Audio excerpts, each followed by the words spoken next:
Если у человека нету адвоката на момент мастер-суда, то судья в 99% случаев переносит человеку мастер-суд до момента поиска адвоката. Это разрешение на работу, в этом случае по С11, оно действует до момента истечения 94-й формы. Ну, то бишь год. То есть год, да, абсолютно верно. Действительно, если тебя там не дергают, не беспокоят, тебя нет в судебной системе, я наоборот считаю, что это даже лучше, что у тебя минус одна головная боль. Тех людей, которые видели силовые структуры в России, все равно мы ожидаем этого здесь, в Америке, но здесь вообще полицейские — это герои, там то цены заряжали бешеные. То есть сейчас рынок адвокатских услуг по процессу получения политического убежища, по крайней мере в Нью-Йорке, это 10-15 тысяч долларов. В Орегоне 15-20. На мастер-суд, если у тебя есть адвокат, ты не обязан приходить, то есть за тебя идет адвокат. Там, где есть какая-то лазейка, всегда нужно копнуть больше, потому что не всегда эта лазейка прокатывает. Свою супругу, для того, чтобы ее вписать в 589-ю форму и пойти одним кейсом. Как бы из плюсов здесь что? Как минимум то, что мы экономим на адвокате. Но я считаю, что цена ошибки здесь очень велика. Ребят, всем привет! Сегодня с Никитой мы сделали интервью. Это новый формат для меня. Я впервые выступаю в роли человека, у кого берут интервью. Не судите строго, было очень интересно общаться с Никитой, было очень много вопросов. Я постарался дать ответы на все ваши вопросы, которые я для себя сформировал. Приятного вам просмотра, подписывайтесь на канал.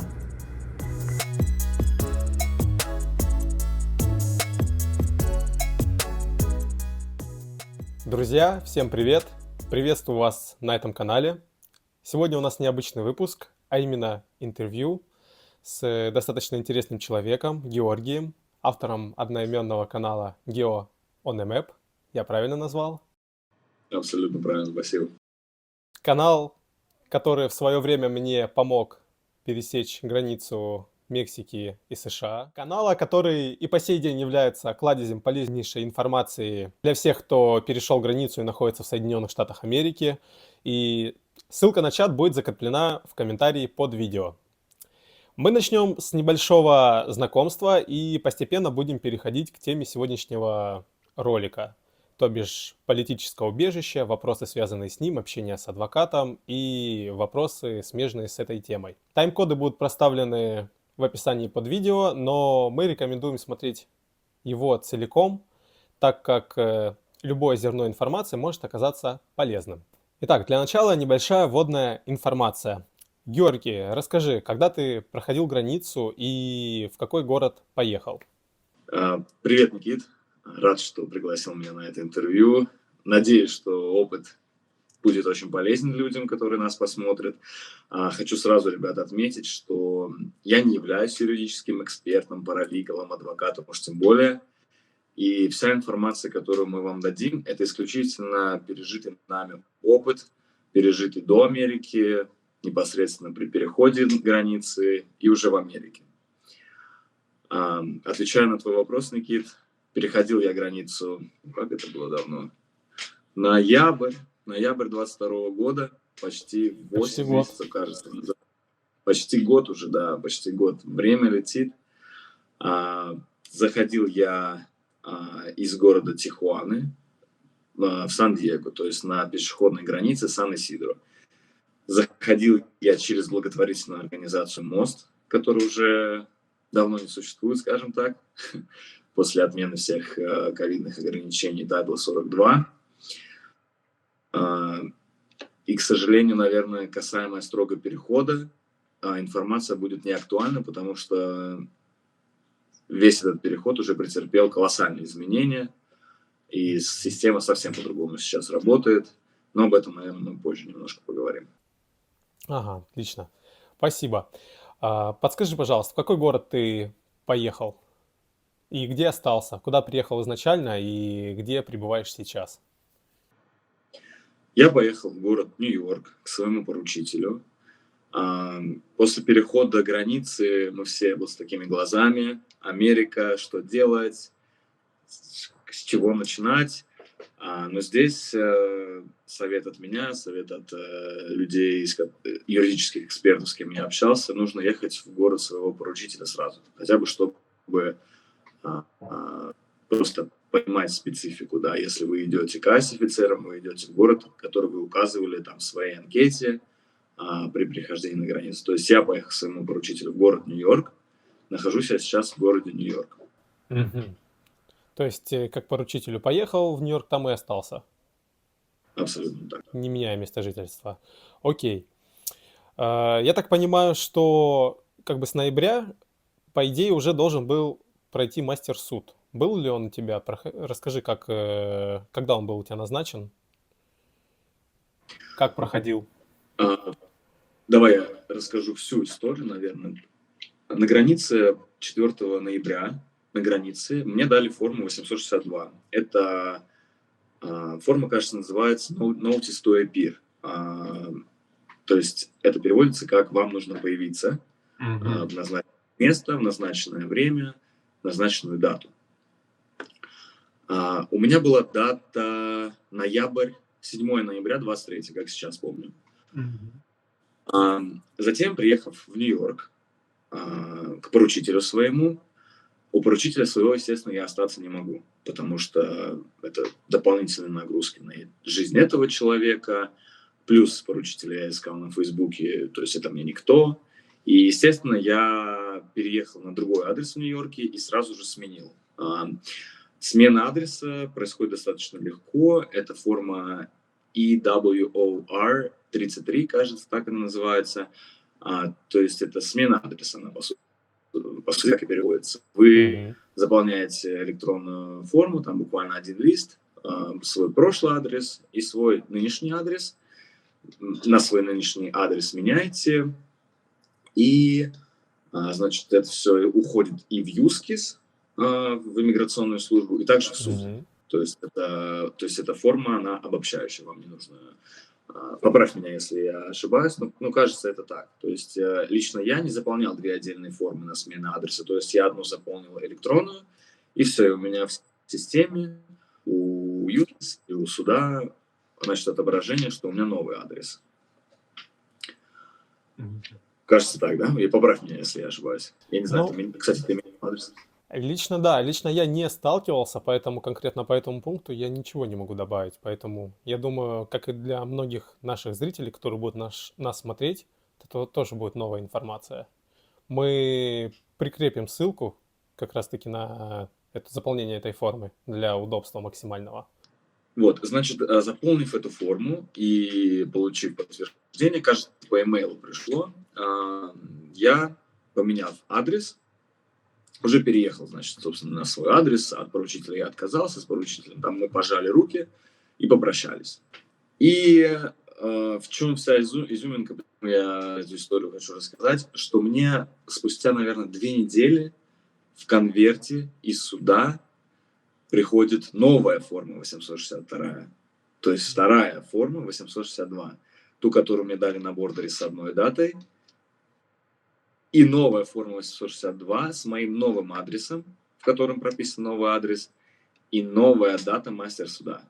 То есть я не знаю, как это работает в американской судебной системе, но мне поменяли суд. Скорее всего, это работает так, что она же, судебная система, она же очень подвижна, она, так скажем, летающая. То есть, например, условно, там 50 мигрантов послушали, теперь очередь, которая была у 50 новых мигрантов, они перебрасываются. То есть дела по 50 старым мигрантам закрыты, дела по 50 новым мигрантам открываются, и, естественно, все хотят это быстрее пройти. И я думаю, что в таких соображениях приходит новая дата суда. То есть мне пришла уже моя начальная дата мастер-суда на март 23 года, на прошедший март. Кажется, 21 марта у меня был суд, или 23. В 20-х числах марта у меня был мастер-суд. Что я хотел сказать? И очень тоже важная вставка, что вам приходит эта бумажная форма 862, и обязательно проверяйте все электронно. То есть у вас есть A-number, это номер ваш судебной системы. Также там ссылки все оставим, плюс у меня видео отдельное было, как проверять статус своего дела в судебной системе. То есть вот буквально сразу после получения я зашел на сайт судебной системы, ввел свой шестизначный номер A-number, и у меня та же дата суда, март 23-го, то есть 21 или 23 марта 23 года. Мгм. Правильно я понимаю, получается, смена адреса повлияла на дату суда? Да, да. Я думаю, скорее, знаешь, какой фактор совпало.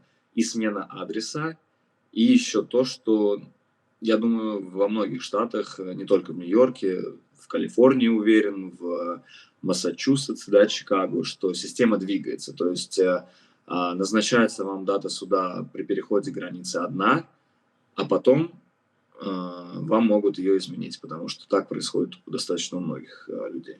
Как в меньшую, так и в большую сторону, правильно? Да. Думаю, зависит от штата. Ага. То есть такие мигрантские штаты, как, точнее, я не знаю, можно такой термин использовать, мигрантский штат. В общем, штаты, в которых живут большое количество мигрантов. То есть назовем их мигрантские штаты. Это Нью-Йорк, Калифорния, Массачусетс, Чикаго, Флорида. То есть система там двигается быстро. Мгм. Просто вот, допустим, у меня, я как проверял, наверное, еще месяц назад, я в судебной системе так и не появился, в принципе. Хотя я прошел с февраля месяца. Э, Я думаю, что у тебя такой же, да, пакет документов. Тебе на бордере дали 862-ю форму, 904-ю. Да, то есть форма, в которой указана дата суда. Внизу листа А4 указана дата и место суда. Да. Знаешь, в интернете очень много информации, да, по поводу, там, когда я появлюсь в судебной системе, чего ждать. Но если даже, например, да, в твоем случае тебя нету в судебной системе, но у тебя есть назначенная дата суда, у тебя есть назначенный адрес суда, ты просто появляешься. Твой штат — это же Орегон, Портленд. Да, совершенно верно. И лично я не знаю, как действует все, но могу просто свои выводы сделать, что не так это все может быстро происходит, как, например, в Нью-Йорке.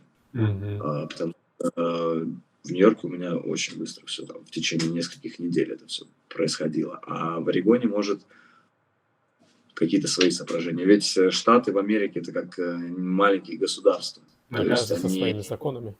да, они очень, как это называется, централизованные, децентрализованные, потому что нету общего управления. У них свои законы в каждом штате. То есть это на всех уровнях, там, касаемо миграционных служб, касаемо там, дорожного движения и так далее. Поэтому я думаю, что есть человек в судебной системе, нету его, вообще не страшно, вообще не надо переживать. И просто идти, да, по той цепочке, которая у вас в документах, которые у вас на руках. То есть твоя 862-я форма с датой суда, являешься. Ты спрашиваешь у судьи, или на суде также может быть ICE-офицер, ты спрашиваешь, там, вот, почему у меня нет судебной системы, и тебе всегда скажут, там, не переживайте, у нас свои часы, или мы вас добавим. То есть, если человека нет в судебной системе, это вообще не приговор. Вот так я хочу сказать. Многие пугаются, почему у меня нет в судебной системе, а я даже если бы меня так быстро не было в судебной системе, я бы вообще даже на это внимания не обращал. И, знаешь, лишний вот этот геморрой себе на голову не клал. Да, верный вывод. Но вот раз уж мы коснулись этой темы, я сразу добавлю. Мне не так давно позвонил ICE-офицер и попросил явиться к нему со всем пакетом документов, которые у меня есть. Вот я и думаю, возможно, этот звонок, это приглашение является поводом для того, чтобы добавить меня в судебную систему, потому что как бы я не встречал информацию, чтобы ни с того ни с сего за 2 недели до мастер-суда кому-то звонил айс-офицер. Айс-офицер имеет полномочия добавить человека в судебную систему. Собственно, они для этого и нужны. Да, там они, понятно, могут давать какие-то телефоны, браслеты, но и главная задача – это человека добавить в судебную систему. То есть тебе пришел звонок от него, ты в назначенное время идешь, тебя добавляют. И тоже хочу сказать, там тоже пестрит информация в интернете о том, что айс-офицеры там, такие страшные или что-то. Да, дьявол У меня воплоти. не было. Да, что все там, я не знаю, они уже как тебя депортации и так далее. У меня не было опыта встречи с айс-офицерами, так как я был в судебной системе практически изначально, но лично знаком с парнем, который ходил к айс-офицеру несколько раз. Во Флориде это было. Никаких телефонов, никаких браслетов, наручников, ничего ему не давали. Спокойно пришел, отметился, добавили в судебную систему. Еще был звонок у него просто... еще звонок от айс-офицера был, чтобы просто, не знаю, может, увидеться, потому что они тоже это контролирующие органы, и они даже могут там по адресам человека ходить и проверять, на адресе он или нет. Мгм. И вот здесь уже там как карта ляжет. Вот ему 2 раза позвонили, ничего не дали, там в первый раз назначили, точнее, открыли в судебной системе ему доступ, второй раз там, просто увидеть, живой человек, не живой, здесь, не здесь, какие-то планы меняет или не меняет, переезжает. Вот, так что... позволь спросить тебя, офицер назначил встречу уже скоро, да, будет состояться, да? Да, вот со дня на день, сегодня вот сколько, сегодня воскресенье, если не ошибаюсь, да, завтра у меня встреча с ним. Причем он позвонил, и касаемо того, что представление о том, что айс-офицеры это какие-то изверги, конкретно тот офицер, с которым общался я, он позвонил, поинтересовался, в какую дату я смогу приехать, в какой день недели, во сколько мне удобно утром или вечером. То есть максимально все культурно, без всяких, не в приказном тоне, вот такого-то, такого-то числа строго должен явиться. То есть человек поинтересовался, когда мне удобно, и в соответствии с моими, как сказать, запросами. И да, назначил мне определенную дату и время. И, собственно, вот я завтра поеду и запишу ролик об этом, как это проходило. Потому что, я думаю, все равно людям интересно. Да, это конечно. Вообще их не надо бояться, я думаю. Тем более Америка, да. Я не знаю, в каких случаях действительно на тебя могут надеть наручники, если ты, может быть, неадекватно себя ведешь, плюешься в людей. И то в таких очень много там примеров, кейсов, когда человек вообще там ведет себя абсолютно асоциально, аморально, и его с ним также продолжают вежливо общаться. То есть наш менталитет российский, там, тех людей, которые видели силовые структуры в России, все равно то есть мы ожидаем этого здесь, в Америке, но здесь вообще полицейские — это герои, там, представители госслужбы — это герои, они, например, там, казнократы, знаешь, или враги народа. Да? То есть это... Вообще, я не знаю, почему такая паника вокруг айс-офицеров, судебной системы. Не знаю. Вообще, на это вот действительно, если тебя там не дергают, не беспокоят, тебя нет в судебной системе, я наоборот считаю, что это даже лучше, что у тебя минус 1 головная боль. Просто со временем это все появится. Идешь, еще раз, закрепим, 5-15 раз, по своим документам, которые есть, двигаешься, условно. У тебя есть твоя форма, ты идешь по ней в суд. Все. А по звонку там айс-офицеров приходишь, вежливо общаешься и говоришь все, что они там тебе... И делаешь все, что они тебе говорят. Спасибо за поддержку. Вернемся к суду, твоему мастеру. Расскажи, пожалуйста, ты шел на него уже будучи... имея адвоката? Ну, то есть у тебя был адвокат на тот момент или еще не было? Потому что, вот, допустим, и конкретно я к своему суду не знаю, как лучше подготовиться. Ну, то есть я могу спокойно прийти на мастер, не имея к дате суда адвоката, либо же твоя личная рекомендация все-таки к моменту мастера адвоката, но иметь, да иметь. Господи, как так сформулировать? Или же к дате туда... Сейчас, извини, я сейчас повторю, чтобы этот... Или же к дате суда все-таки лучше нанять адвоката.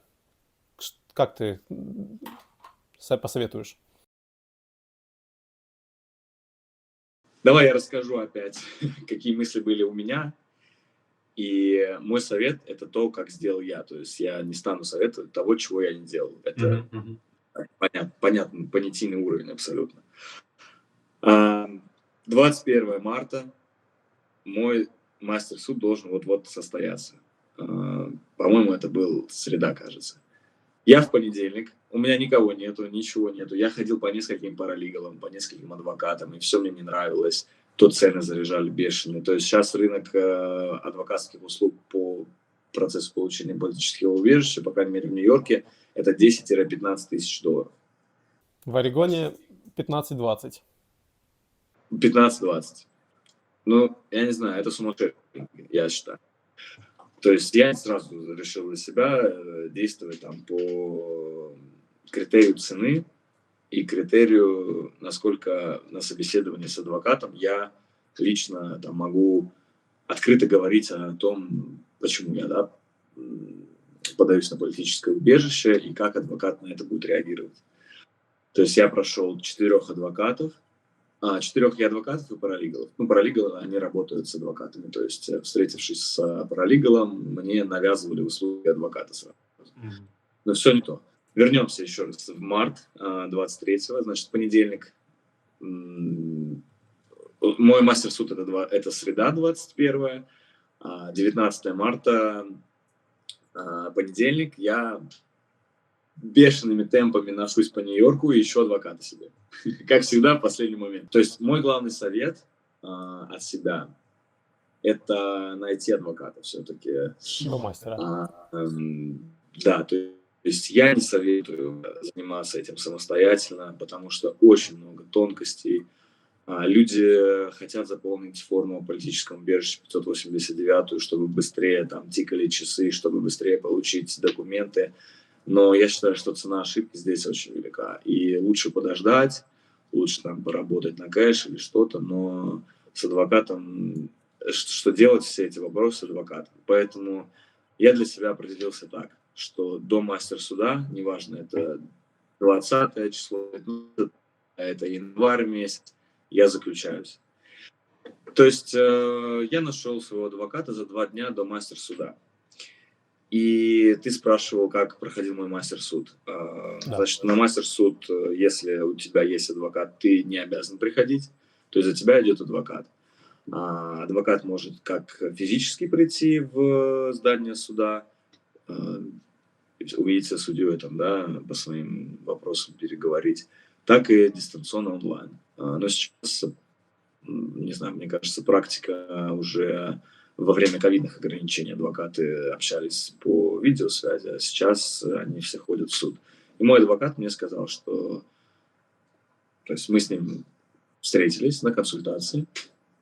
Он говорит, ты в курсе, что у тебя через 2 дня мастер-суд? Я говорю, да, поэтому я ищу адвокат, собственно. Он говорит, окей, давай, значит, мы с тобой сейчас еще раз прогоним, если мы друг друга устраиваем, да, в плане... там мой кейс, его услуги, мы заключаемся, и он идет на мастер-суд вместо меня. То есть мы с ним, значит, провели консультацию, о которой, да, попозже расскажу, и заключились. И, значит, он пошел на мой мастер-суд. Как проходил мастер-суд? Буквально 5-минутная встреча, где адвокат с документом с документом, который я подписывал, то есть его офис сам лично предоставляет меня от своего имени. Судья, окей, все, вопросов нет. И что я хочу еще добавить, да, к вот этому общему совету по поиску адвоката, тоже со слов своего адвоката, со слов своих знакомых, у которых уже проходил мастер-суд. В практике судьи, если понимают или видят, что у человека есть адвокат, то они, во-первых, более, скажем так, предрасположены к подсудимому, потому что видят всю серьезность его подхода к процессу. И второе, скорее надо было второе на первое место поставить, что судьи не затягивают процесс. Я сейчас объясню. То есть мой адвокат явился на суд вместо меня, представил, и судья ему сказала: ищите информацию, в течение недели я вам назначу дату финального суда. Как это и произошло. То есть мне назначили уже основное. То есть у меня был мастер-хиринг, теперь будет initial hearing. Это основное слушание. То есть через неделю назначили дату основного слушания, финального суда. Да. Если у человека нету адвоката на момент мастер-суда, то судья в 99% случаев переносит человеку мастер-суд до момента поиска адвоката. Вот так. То есть это дополнительное звено в получении всех документов. Можно так сказать. Да. То есть судьи в основном отказываются работать с человеком, с подсудимым без адвоката. Это и логично. Это и логично, потому что у адвоката есть легитимное право вообще, в принципе, там в суде что-то говорить. Я даже не знаю вот так вот личных историй, когда человек сам без адвоката защищался. То есть для меня это, если человек защитился сам и выиграл, какой-то высший пилотаж. А нам, простым смертным, простым людям, нужен адвокат. Тем более в Америке, в неизвестной стране, с непонятными законами, с быстро меняющимися событиями. Абсолютно точно нужен адвокат. Я настаиваю каждому человеку, рекомендую нанять адвоката. Ну, я думаю, здесь есть что подчеркнуть. Допустим, даже вот конкретно я планировал на мастер-суд идти без адвоката, но вот послушав тебя, все-таки немножко поменяю последовательность действий и к суду уже буду с адвокатом. Ну вот у меня вот вопрос касаемо 589 формы. К моменту мастера адвокат уже подавал ее за тебя?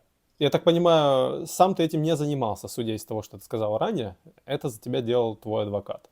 Соответственно, он ее подал до мастера или уже после? Он ее подал после мастера, в середине апреля он ее подал. У суда уже была информация там касаемо меня, потому что я был в судебной системе, прошел мой мастер-суд, и здесь нету там привязки к тому, что подаешь ты свою 589 до суда или после суда.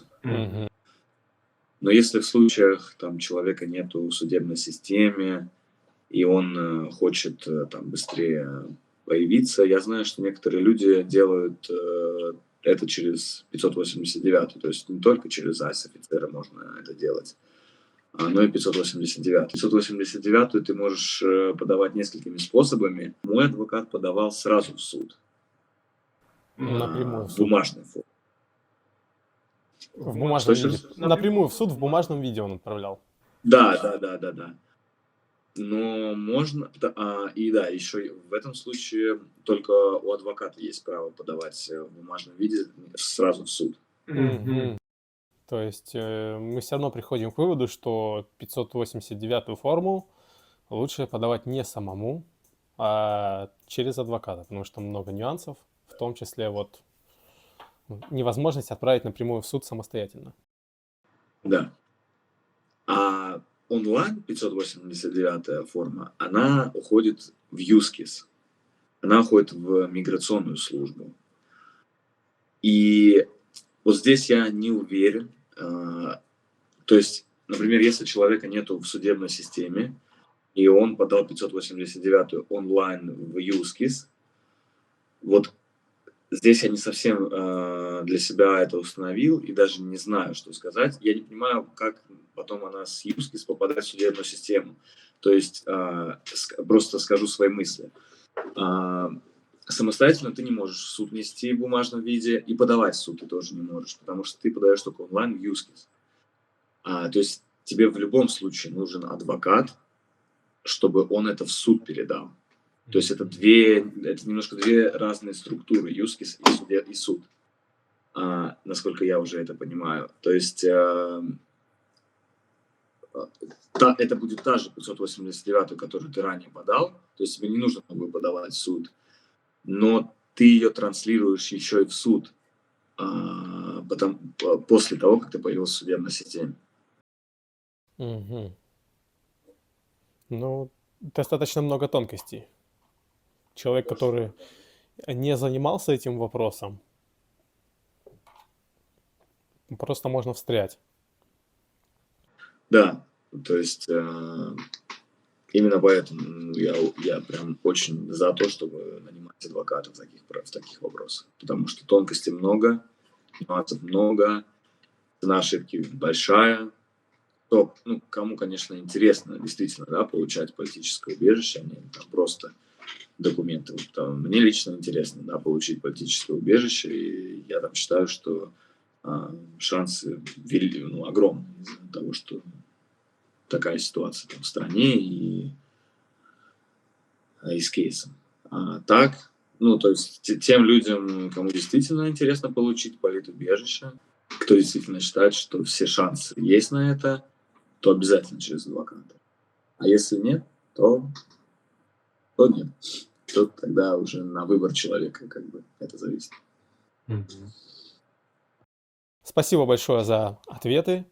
Подскажи, пожалуйста, Георгий, получается, вы в апреле подавали 589-ю форму, и, получается, с апреля пошел отчет полугода до момента получения разрешения на работу и ССН. И правильно я понимаю, То что есть- по истечению этого времени ты бесплатно получишь оба этих документа? Да. После подачи 589 формы у тебя открывается счетчик дней, и через 150 дней ты имеешь право подать 765 форму. 765 форма – это разрешение на работу. Просто так его, точнее, людям, которые зашли по программе «Пароль» и DT в 94-й форме, у кого написано, у них есть возможность получить разрешение на работу и social раньше подачи 765 формы. Это подача 765 формы по программе C11. C11, да. Но здесь вы платите $410 госпошлины и тоже несколько месяцев ждете, пока ваши документы осматриваются. И еще самое главное, что это разрешение на работу, в этом случае по C11, оно действует до момента истечения 94-й формы. То бишь год. То есть год, да, абсолютно верно. Дальше какие шаги я не узнавал, но думаю, что какими-то способами его можно продлить, но уже по-другому. То есть здесь уже надо копать в другом направлении. По C8, 765 форма по подаче C8, то есть через 150 дней после подачи, я понимаю, каша в голове, то есть... Не-не, вообще отлично, я понимаю, о чем ты говоришь. Я общее зерно улавливаю. Да, кто в теме, кто немножко разбирается по формам, я думаю, они уловят, что там есть две важные формы, 589 и 765. 589 – это политическое убежище, 765 – это разрешение на работу. Разрешение на работу есть по двум тоже направлениям. C11 – это через госпошлину $410, которая действует год согласно формы А94, и C8. C8 уже привязана к 589. То есть 589 подал, просчитал 150 дней, подал 765-ю без оплаты госпошлины и с получением разрешения на работу на 2 года. На 2 года. Да. Мгм. Но позволь, я расскажу о своем опыте работы с формами. На определенном этапе я задумался над этим вопросом, чтобы подать формы 765 и получить Work Authorization и CSN. Получилось так, что я до этого CSN запросил в Social Security Administration, not for employment, и они мне его отправляли более чем месяц. Ну, то есть я запросил, прошел месяц, мне не пришли документы, а, я пришел, опять напомнил о себе и так далее. Соответственно, когда ты подаешь на 765-ю форму, там есть вопрос, есть ли у вас SSN на данный момент времени. И как бы я был между двух огней, как бы физически я его не получил, но кто знает, может быть, я уже есть в системе. И получается, я не могу запросить форму, потому что я не знаю, есть ли у меня SSN или нет. То бишь я до последнего этот момент, ну, как бы оттягивал не по собственной воле. После того, как я SSN получил, я еще раз начал изучать данный вопрос и обратил внимание на такой момент. Вот даже в твоем чате люди многие отписывались, что они подавали на 765-ю форму еще в феврале, грубо говоря, в марте им там обкатывали пальцы, и они до сих пор ждут. Ну, то бишь уже прошло сколько, 4 месяца, и они не получили ни Work Authorization, ни CSN. Собственно, назревает вопрос, насколько логично по статусу DT, по C11 подаваться. То бишь ты платишь деньги, 410 баксов. Мало того, что эта форма имеет срок годности год со времени твоего въезда, а в моем случае, допустим, я, можно сказать, поздно очухался и начал заниматься этим вопросом вот в апреле месяце, в мае. Насколько это логично вообще? Твое мнение? Мгм. Да, это вообще ты сейчас описал процесс моих мыслей, когда я думал, как мне все-таки действовать. Ждать или не ждать, сразу там заплатить $410. Да, вот ты очень круто сказал, привел пример, что люди тоже ждут там полгода, кто-то больше, притом они подали уже, да, по C11. Здесь надо понимать, что никаких гарантий нету того, что ты получишь свой Work Authorization и Social через 2-3 месяца. Просто я даже не знаю, есть ли официальные сроки какие-то получения, да, этих документов, но практика показывает, что в основном люди получают 2-3 месяца. Но это практика. Естественно, мы знаем, что личные примеры, они могут и не совпадать с практикой. И действительно, и мне лично люди писали, что вот я подал, вот моя история, я уже жду 5 месяцев, я уже жду 6 месяцев, у меня скоро 94-я форма закончится, где мой work? И именно, да, из таких соображений, именно начитавшись, именно посмотрев, подумав, стоит, не стоит, я выбрал по C8, то есть подачу по 589. И думаю, что не прогадал с этим, потому что я точно так же, как и ты, поздно очухался, потому что у меня сначала был фокус там, на поиск работы, жизнь, устройства, а уже потом вещи касаемые документов и всего прочего. Я не знаю, правильно это, неправильно, но это мой личный опыт, я так делал. То есть вот именно из таких соображений я не стал заводить это по C11, по вот этой вот упрощенной, ускоренной процедуре, как это говорят. Мгм. Ускоренная. Прям иронично звучит. Да.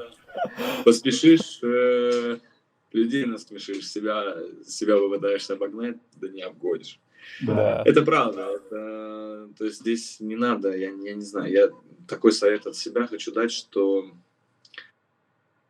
там, где есть какая-то лазейка, всегда нужно копнуть больше, потому что не всегда эта лазейка прокатывает. То есть вам могут обещать там, да, получение документов 2-3 месяца, а вы их не получите через 2-3 месяца, потому что, ну, так получилось.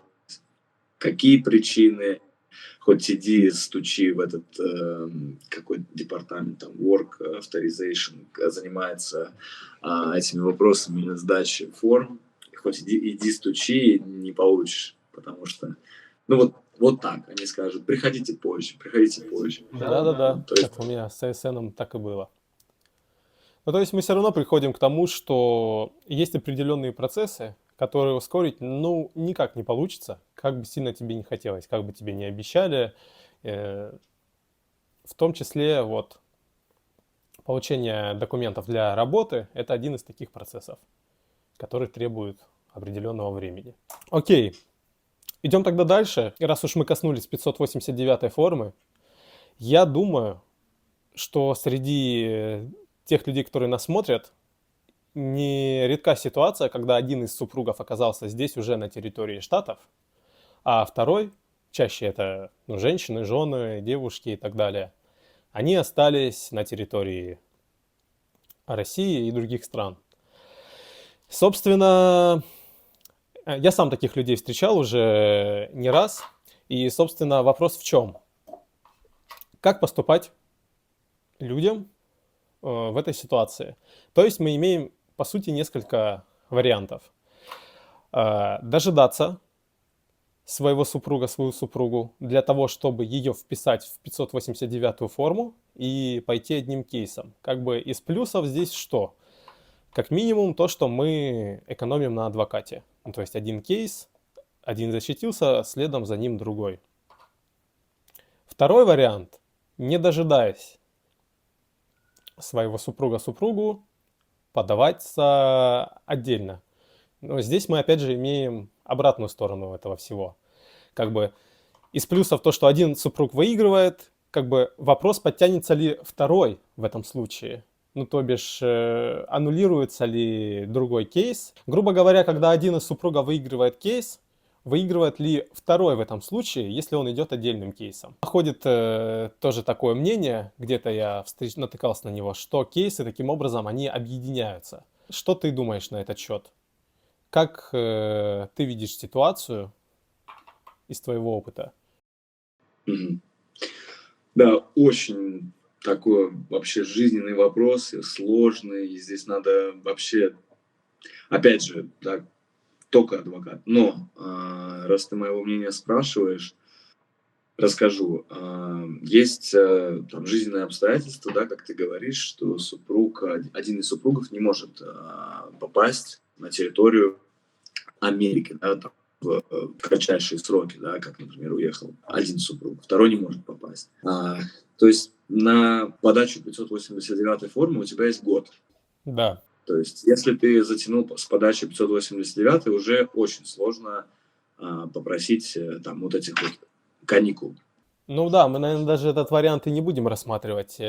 Будем рассматривать конкретно вот календарный год, и предположим ситуация, что супруг приезжает в этот календарный год, но получается на границе он уже имеет, ну как бы, другую дату въезда, другую дату суда, слушания и так далее. Здесь я думаю, что раз ты уже подал 589 форму на себя одного, приезжает твоя супруга, она должна подать на себя 589, а потом вы через адвоката объединяете в общий кейс, потому что вы супруги. Потому что вы официально, да, муж и жена, вы расписаны. То есть, да, здесь я тоже слышал мнение о том, что кейсы объединяются. Но опять же, я думаю, что самостоятельно кейсы объединить уж точно в суде нельзя. То есть только через адвоката. То есть это право есть у адвоката. Он и объяснит, как это сделать. Еще вот мне очень понравилось, что мы с тобой обсудили. Давай это как бы протранслируем в видео.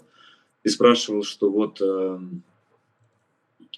если ты находишься на территории Америки, а твоя супруга находится в России, и ты думаешь, как подавать 589-ю с ней или на себя одного. Да. Я высказал свое мнение чисто, и вот поставив себя на место там судьи, на место айс-офицера,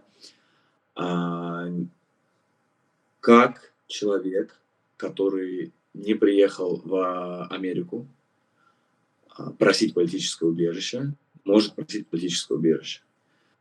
То есть есть закон, я точно знаю, что есть положение в законе о том, что политубежище ты можешь попросить только физически Находясь на территории там, Штатов. либо да, на границе с Америкой, либо уже в Америке. То есть люди почему переходят границу? Потому что они просят политическое убежище. А человек, находясь далеко от Америки, на другом континенте, он не может просить политическое убежище, потому что, то есть, по логике судьи, его все устраивает там, раз он там. Мы же не знаем всех причин, да, почему там, я не знаю, продать недвижимость, опекунство или что-то. То есть он там по своим обстоятельствам, но судья этого не знает и даже не будет копаться. И здесь я уже тебе говорил и повторюсь в видео, что здесь должен человек находиться на территории Америки. То есть ты не можешь за него дистанционно подать, то есть его включить в свой кейс ты не можешь, если он дистанционно там. Если бы она была здесь, абсолютно легально подавать один общий кейс на семью. То есть ты как основной заявитель на политубежище идешь, плюс твоя супруга, дети, если есть. А так, я думаю, что нельзя, и это как бы будет даже, наверное, строгое нарушение закона, если ты попытаешься подать совместный кейс, пока супруга находится не в Америке. Ну, то есть мы какой делаем вывод? Что людям лучше подаваться вместе и не подавать 589-ю форму по возможности, пока второй супруг не окажется на территории Штатов. Для того, чтобы не было порвалочек с двумя кейсами, с объединением и так далее. Все равно как бы лучший вариант по возможности подаваться вместе. Да. Да, спасибо. Потому что вот конкретно я для себя нашел ответы на поставленные вопросы, которые я не находил, скажем так, в открытом доступе в интернете. Знаешь, я тоже хочу поблагодарить. И вообще, ты говоришь мне, там люди с канала пишут. Я чувствую такой груз ответственности за все, что я там дальше говорю, потому что, я говорю ту информацию, которую я уже обработал у себя в голове, и которую я считаю логически верна. То есть, вот как я тебе объяснил, да, с точки зрения судьи, он не может дать тебе политическое убежище, потому что ты там, а не здесь. То есть ты не убегаешь. Политическое убежище предусматривает, ты бежишь из страны. Но если ты там, судья за тебя не додумывает. И что я хочу сказать, что люди пишут, ты говоришь, и мне надо быть очень аккуратным. И на мне достаточно большой груз ответственности за то, что я говорю, и пытаюсь как бы дать объяснение всему и рассказать, где что я видел, и надеюсь, что это действительно помогает. И очень мне вот приятно, что мои слова там кому-то облегчают или дают ответы на вопросы. То есть спасибо тебе тоже за приятные слова. На самом деле, сейчас я аж растерялся. Спасибо. На самом деле, очень много полезной информации. Это не реклама телеграм-канала, может и реклама, я даже не знаю, воспринимайте это на свой счет. Просто по иммигрантским чатам, по иммигрантским телеграм-каналам, это единственный чат, на который я подписан. То есть всю необходимую информацию я действительно черпаю там. То бишь у меня возникает какой-то вопрос, я сразу пишу туда, и, как ни странно, находятся люди, которые поделятся своим опытом. Потому что я делился также своим опытом в том же чате о том, что далеко не везде так. Ты можешь где-то задать вопрос, но тебе либо не ответят, проморозят, либо ответят в какой-то грубой форме. И желание находиться там не очень хочется. А вот конкретно в твоем чате ты сформировал такую позитивную атмосферу, как-то вобрал всех самых топовых. Да. Спасибо тебе за этот источник информации, источник связи. Я с тобой согласен, потому что этот чат я создал еще находясь в Грузии, когда я только свое путешествие это планировал и хотел. Тогда было там 50-70 человек, то в основном мои друзья. И вот тоже, да, приехав в Америку, Я решил не запускать этот чат, потому что я подписался тогда на 4 или 5 чатов по Нью-Йорку, потому что я приехал. Такой вот зеленые глаза, ну, то есть теплый, я не знаю, что делать. И, естественно, я хочу просить помощи у людей, дать за советом, за хотя бы какой-то информацией уже пережитых. И я задавал вопросы, спрашивал. А те чаты, они были чуть побольше, они были там на 3, 4, 5 тысяч подписчиков. Я не знаю, какой там процент уже живых пользователей, не буду за это говорить. Но вообще я ни одного ответа не получил.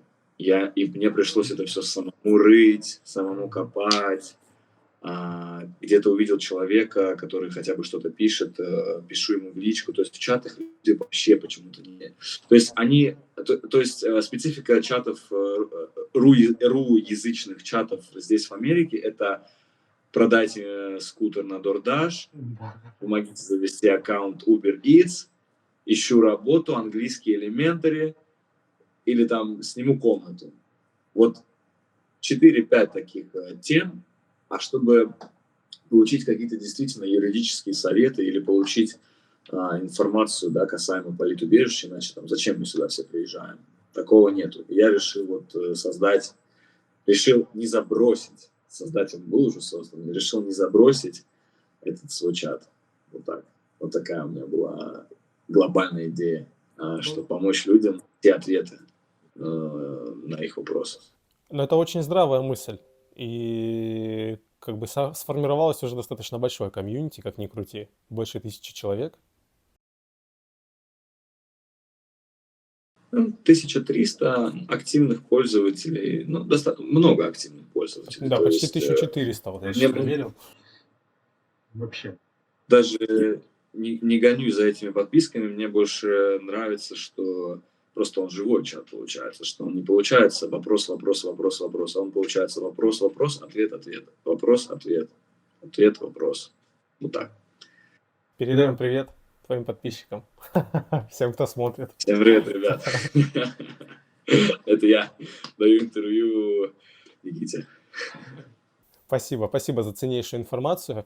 Я вообще думаю как, разбиваем этот ролик на 2 части, и я думаю, здесь мы подытоживаем и плавно переправляемся на твой канал. Поэтому, ребятки, всем спасибо за просмотр. Обязательно переходите на следующее видео, переходите на канал GeoNMap и смотрите продолжение нашего с Георгием диалога. Да, увидимся в следующей части. Пока, ребят. Так. Типа заблюрим. Да.